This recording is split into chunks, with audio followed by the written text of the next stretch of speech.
ब्रह्मयोनि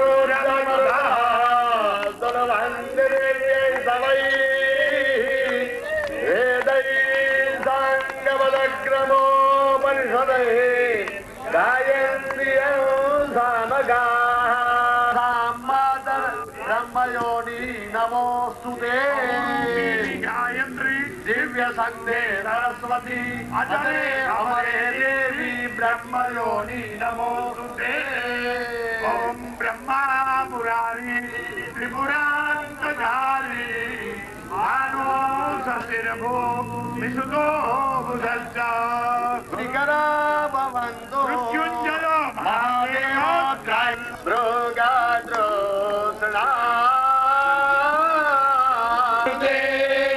जय जय हे महिषासुरमर्दिनी रम्यकपर्दिनी शैलसुते रम्यकपर्दिनी शैलसुते। सुरलालना तथेयित स्थापिनियोत्तर नृत्यरते धिविकट धिक्कट विकट धीध्वनिते जातवेद उदासनं हिरण्यवर्णमबलं समृद्धं विश्वरूपं यथा चतुर्मुखो ब्रह्मा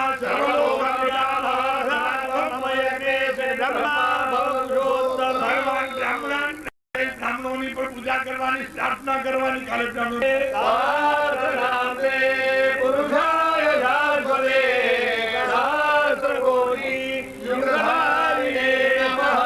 नमस्ते ब्रह्म रूपायो साधक गण भी यज्ञ में जो ब्राह्मणों की पूजा करेंगे व्यक्तिगत एक एक ब्राह्मणों को दक्षिणा देंगे बहुत राजी हो जाएंगे। हमें जो आचार्य को दे देंगे तो हम समर्पित करानी है और जो आपकी मनोकामनाएं हैं वो आप अपना संकल्प इस प्रकार से लेते हुए और स्वाहा के साथ ही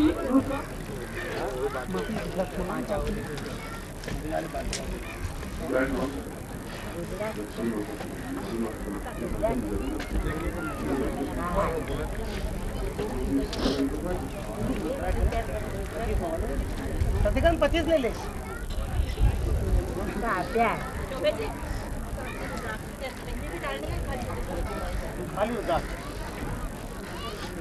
कल मैंने शाम की भोजन में आप लोग भोजन करने के बाद विश्राम चले गए होंगे, विश्राम बात नहीं होगी। मैंने कहा था कि श्रेष्ठ मंत्रों का उच्चारण और श्रेष्ठ मंत्रों के माध्यम से अपने कार्य की सिद्धि थोड़ी कठिन और दुष्कर होती है। पहले तो यज्ञ में भाग लेना ही दुष्कर है जब पुण्य उदय होते हैं, और उस बाद यज्ञ में भाग लेने के बाद पूर्ण चित्त मनोयोग पूर्वक भाग ले। कई बार आधे मन से हम भाग देते हैं, आधा मन तनाव में रहता है। जो जीवन के क्षण है उन क्षणों को जिंदा और जीवित रखने की क्रिया जो सीख देता है वही जीवन में पूर्णता प्राप्त कर सकता है। हमारे जीवन की बाधाएं अड़चनें कठिनाइयां समस्याएं हैं वे मंत्रों के माध्यम से और यज्ञ धूम के माध्यम से संपन्न होती ही है। और जो यज्ञ का धुआं आंखों को लगे और पूरे शरीर को पवित्र करे, इससे बड़ा सौभाग्य तो जीवन में कुछ होता ही नहीं। यदि मैं आप जितना सौभाग्यशाली होता तो मैं तो 8 घंटे तक यज्ञ धूम पर बैठा रहता और वो ज्यादा देरी श्रेष्ठ होता। मगर आप लोगों का भाग्य मुझसे ज्यादा श्रेष्ठ है और आप यज्ञ में भाग ले रहे हैं और मैं मंत्रों के द्वारा आपको आहुतियां प्रदान करवा रहा हूँ। कल जो मैंने बताया था कि आज 3 या 4 प्रयोग संपन्न करवाऊंगा। इसलिए प्रयोग संपन्न करवाऊंगा कि मैं आपको एक गुरु के नाते, आप मेरे शिष्य हैं, आत्मीय हैं और स्वजन हैं, इस नाते में आपको यह मंत्रों के माध्यम से विश्वास दिलाना चाहता हूं कि उसके द्वारा हमारे कार्य संपन्न होते ही हैं। यदि सही क्रियात्मक पक्ष से यज्ञ मंत्रों और सही सामग्री यज्ञ में प्रयुक्त की जाए, जिन देवताओं को जो वस्तु प्रिय हो वही उनको प्रदान की जाए, तभी जीवन में पूर्णता प्राप्त हो सकती है। लक्ष्मी को आहुति देने के लिए अलग आयुध है, अलग शब्द हैं और अलग क्रियाएं हैं। ठीक उसी प्रकार से रुद्र को आहुति देने के लिए ये अग्नि के माध्यम से रुद्राक्ष, और रुद्राक्ष का तात्पर्य है कि वह भगवान रुद्र का तीसरा नेत्र है, रुद्र अक्ष। और रुद्र का तात्पर्य है जीवन के सारी चिंताओं और परेशानियों को दूर करने वाले भगवान शिव। हमारे जीवन की जितनी बाधाएं हैं और हमारे जीवन में और प्रत्येक व्यक्ति के जीवन में बाधाएं हैं, अड़चने हैं, चाहे वे अलग अलग प्रकार की हों, चाहे किसी प्रकार की हों। उन बाधाओं को दूर करने की क्रिया और उसके बाद उस तीसरे नेत्र जागृत करके हमारे जीवन की प्रत्येक मनोकामना की पूर्ति कर सके, खास तौर से जीवन से संबंधित, जीवन की क्रियाओं से संबंधित, जीवन की चेतनाओं से संबंधित। इसलिए हम 3 बार ओम की ध्वनि का उच्चारण करके सही रूप में होता बन सकेंगे, आहुति देने वाले बन सकेंगे। जहाँ आपका आत्म शुद्ध होगा तभी आपका दिव्य शरीर बन सकेगा। जब आप दिव्य शरीर बन सकेगा तब आप आहुति प्रदान कर सकेंगे, अन्यथा तो केवल अग्नि में तिल जब डालना होगा। इसलिए मैं आपको पहले होता बनाने की क्रिया कर रहा हूँ कि आप सही रूप में होता बन सके, सही रूप में उस निर्माण के रूप में, चित्र के रूप में और देवताओं के प्रिय के रूप में आप भाग ले सके स्वच्छ चित्र के माध्यम से। और जहाँ धुआं भी आपको आंखों को लगता है, शरीर को लगता है, तो यह तो आपके जीवन का सौभाग्य है। इसको यदि आप परेशान हो रहे हैं तो आपके चेहरे पर परेशानी को देख करके मुझे खुद को बड़ा आश्चर्य हो रहा है कि ऐसा तो खुशी होनी चाहिए। धुआं तो धुआं है, जो 21 की बाधा नहीं सहन कर पाओगे तो जीवन की बाधाओं को कैसे सहन कर पाओगे। और हम 3 बार प्रसन्न मन से आपके चेहरे पर थोड़ी प्रसन्नता मुझे दिखाई देनी चाहिए। और 3 बार ओम की ध्वनि का पूर्ण प्राणों के माध्यम से, प्राण का मतलब है जब तक आपकी सांस खींचे तब तक आप ओम की ध्वनि का उच्चारण करें, जिससे आपके प्राण जागृत हो सके। जब प्राण जागृत हो सकेंगे तो मैं मंत्र बोलूंगा, आपके प्राणों में समा सकेंगे। और जब प्राणों में समा सकेंगे तो प्राणों के द्वारा आहुति प्रदान कर सकेंगे। ये तीनों क्रियाएं एक साथ हैं।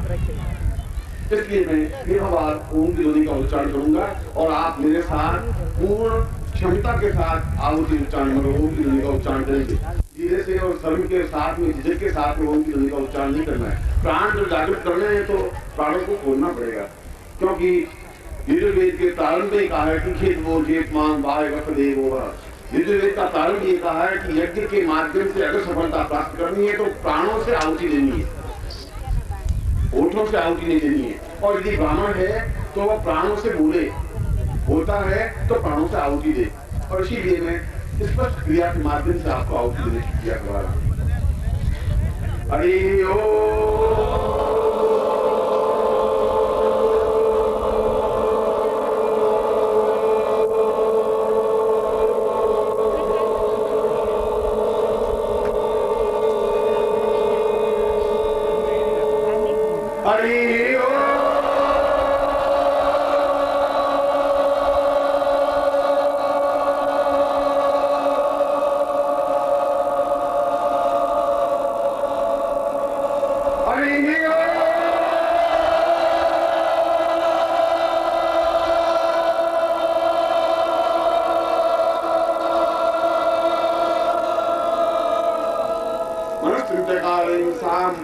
पूर्वागम सैवा सारिमांश सांसितोसां प्राणचेतनां जगताय महारुद्र आवायामि स्थापयामि महारुद्रान्ति मम शरीरे समस्त शरीरे आवायामि स्थापयामि समस्त रोग शोक दुख दारिद्र्य निवारणार्थं सर्व क्लेश कष्ट निवारणार्थं सर्व बाधा निवारणार्थं सर्व ऐश्वर्यापि उदिते साकार मृत्यु निवारणाय साम पूर्ण मृत्योर्वे अमृतं गमयतां पुरुषा अमृत पान कुर्यात। अब उसके बाद मैं अमृतीकरण कर रहा हूँ उस मंत्र के माध्यम से, जिस मंत्र के माध्यम से हवा के द्वारा हम अमृतीकरण पान करते हैं। क्योंकि यहाँ पर तो आपके साथ सामग्री है, मगर जो जंगल में और जो सन्यासी प्रयोग करते हैं उनके सामने न जल होता है, न जल पात्र होता है, न सामग्री होती है, मगर वे वायु के माध्यम से जब आप ऑक्सीजन ले सकते हैं तो वायु के माध्यम से आप अमृतीकरण भी कर सकते हैं अपने प्राणों में। जो प्राण जागृत है उसमें अमृतीकरण हो सके। गुरु कृपा मूकं करोति वाचालं पंगुरं यत्कृपात्मं वन्दे परमानन्दमाधुरं। त्वमेव माता च पिता त्वमेव बन्धुश्च सखा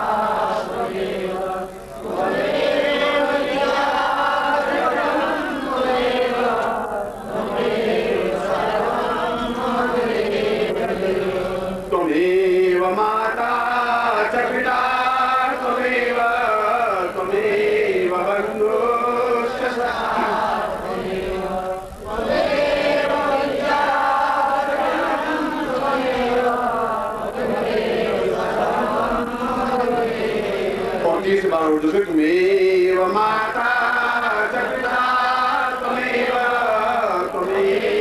बंधु च सखा त्वमेव त्वमेव विद्या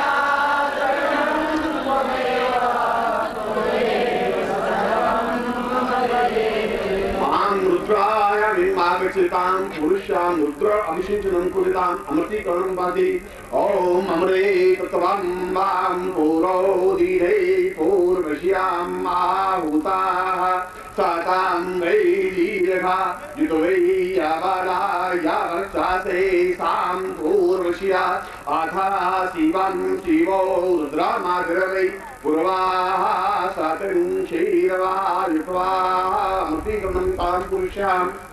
और आपको इस बात का आश्चर्य होगा कि अमृतीकरण क्रिया और केवल यही एक ऐसा मंत्र है जो चारों वेदों में है, ऋग्वेद में भी, यजुर्वेद में भी, सामवेद में भी, अथर्ववेद में भी। इसलिए मैं आज चारों वेदों के मंत्रों के माध्यम से अमृतीकरण करवाऊंगा। यह तो यजुर्वेद का मंत्र है जिसके माध्यम से अमृतीकरण, वायु के माध्यम से हमें अमृतीकरण प्राप्त हो सके और हमारे जीवन के सारे रोग समाप्त हो सके। और अपने ऋग्वेद के उस मंत्र के माध्यम से जो अमृतीकरण मंत्र है उसका मैं उच्चारण कर रहा हूँ और आप ऐसा एहसास करें कि जैसे वायु के माध्यम से आपको अपने शरीर में अमृतीकरण प्राप्त हो रहा है, अमृत सिंचन हो रहा है। ओम भगवा प्रियो सां वै श्रिया परिवां पूर्वा यत वै यावलां स्वाहा श्रियै पूर्वतो माम्रातम् अमृतोद्वा युप्रायां गिरहो धीरवा याताम्याम्।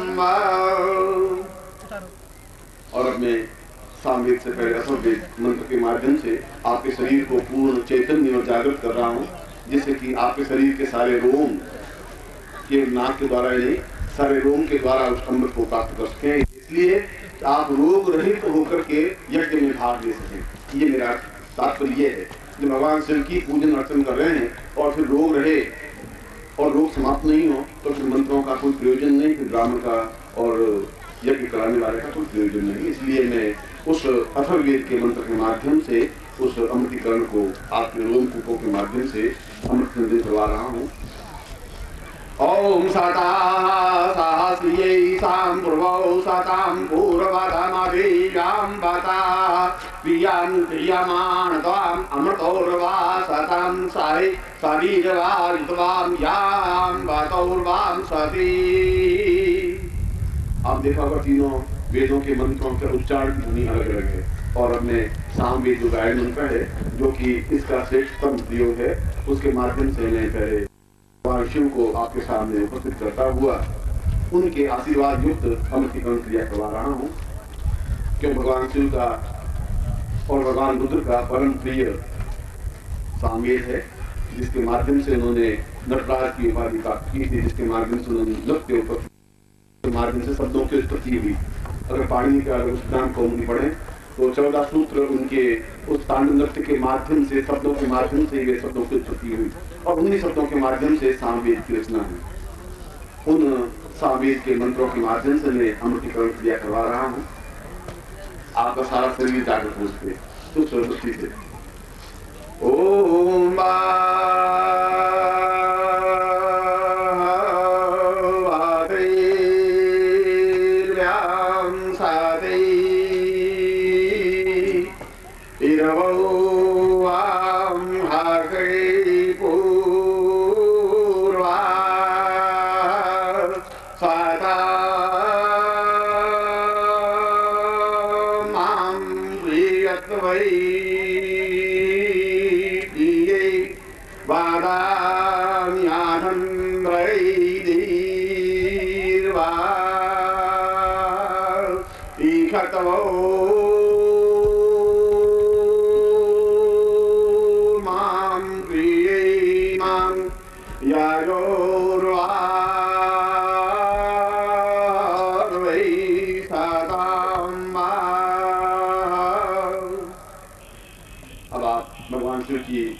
प्रार्थना करें। ध्याये नित्यं महेशं रजनिवं तावकन्द्रावतंसं रत्नाकल्पो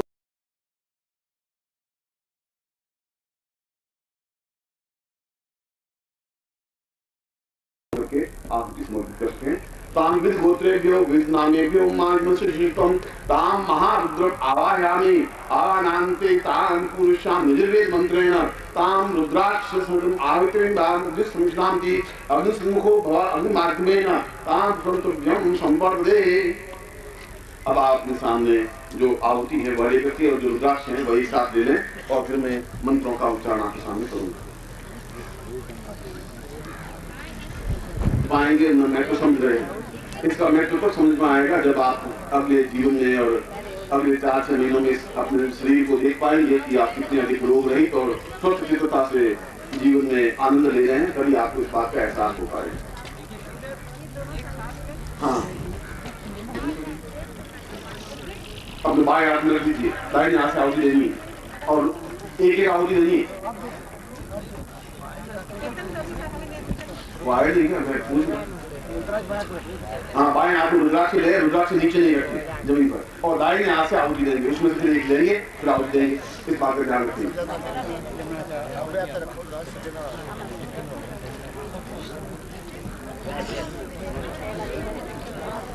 और आप आवाज नहीं करेंगे। और ये मंत्र आपके घर में नित्य बजने चाहिए। यदि आपके घर में थोड़ा भी वातावरण शुद्ध बनाना है, थोड़ा भी बालकों में संस्कार डालने हैं, तो अब तो विज्ञान इतना आगे बढ़ गया है कि मैं अगर मंत्र उच्चारण करूं तो उन मंत्रों को आप अपने घर में नित्य स्थापित कर सकते हैं, नित्य प्रातः इसका उच्चारण सुन सकते हैं और सुनना भी अपने आप में एक अत्यंत श्रेष्ठतम क्रिया है। इसलिए मैं उन मंत्रों के माध्यम से जो रुद्र उपनिषद में आए हुए हैं, उन रुद्रोपनिषद के उन मंत्रों के माध्यम से पहले एक रुद्राक्ष का आहुति दिला रहा हूँ। शरीर समस्त रोग, क्योंकि 5 प्रकार के रोग होते हैं। दैविक रोग होते हैं देवताओं के द्वारा दिए हुए, भौतिक रोग होते हैं जो आप भोग रहे हैं, दैहिक रोग होते हैं जो देहजन्य क्रियाओं के माध्यम से होते हैं, भूत प्रेत पिशाच जन्य रोग होते हैं जो दूसरों के तंत्र प्रयोग से उनके माध्यम से रोग होते हैं, और 5वें रोग वे होते हैं जो हमारे पूर्व जन्म के प्रारब्ध से या इस जीवन के पाप कर्तों के माध्यम से होते हैं। इसलिए 5 रुद्राक्षों का प्रयोग होता है और इन 5 प्रकार से छठा कोई रोग है नहीं, छठा कोई प्रकार नहीं है। चाहे किसी प्रकार का रोग हो, चाहे डायबिटीज हो, चाहे ब्लड प्रेशर हो, चाहे कोई हो, आप देखें, आप इसका प्रयोग देखें, आप अनुभव करें जीवन में कि रुद्रोपनिषद के ये मंत्र अपने आप में कितने सटीक और कितने चैतन्य युक्त हैं।